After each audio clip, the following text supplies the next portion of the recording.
You know, a few years ago, Cherry-Bomb unleashed a truck on the hot rodding world, and we had the privilege of having a hand in putting that thing together. The rusty, crusty D100 with the modern Hemi and Zoomies absolutely embodied what Cherry-Bomb was all about. They gave new meaning to their slogan, "Disturbing the Peace."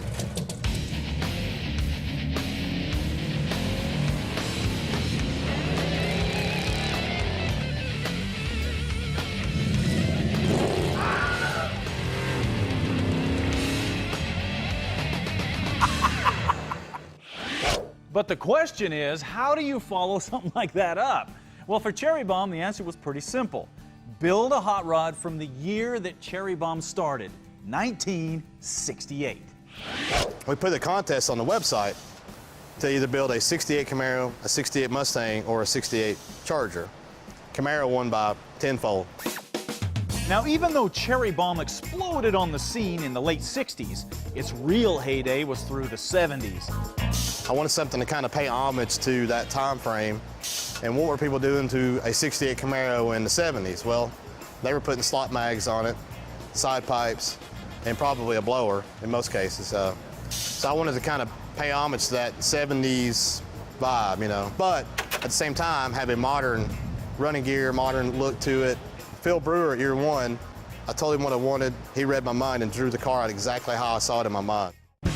Starting with a clean, rust-free car, the stock suspension was tossed, and a state-of-the-art subframe with Corvette suspension, rack and pinion steering, and massive disc brakes make this thing handle like a modern street machine.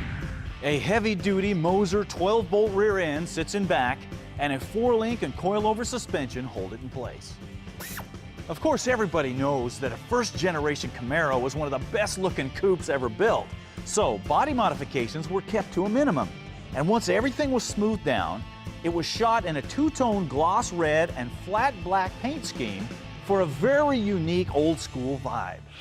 Now, so far the car is very cool, but it's not that much different than 1,000 other Camaros out there. But that is about to change.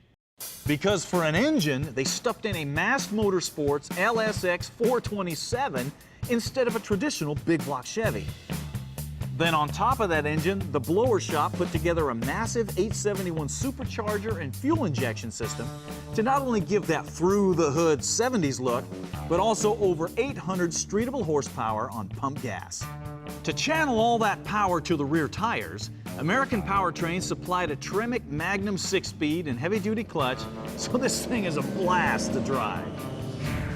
The 70s look continues inside the car with houndstooth-style upholstery on classic-looking bucket seats that do a great job hiding the roll bars inside the car. The vintage foam steering wheel, the under-dash cluster of gauges, and the barefoot gas pedal make you want to put on some bell-bottoms and crank up some classic Southern rock.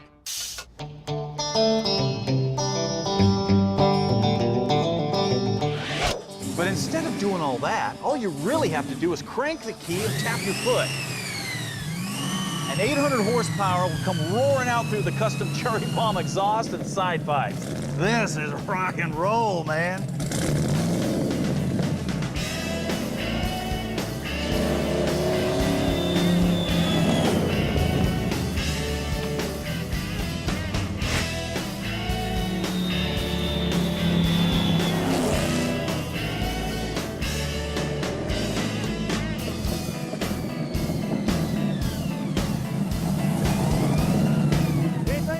Tell the folks back home. I'm gonna go disturb some peace.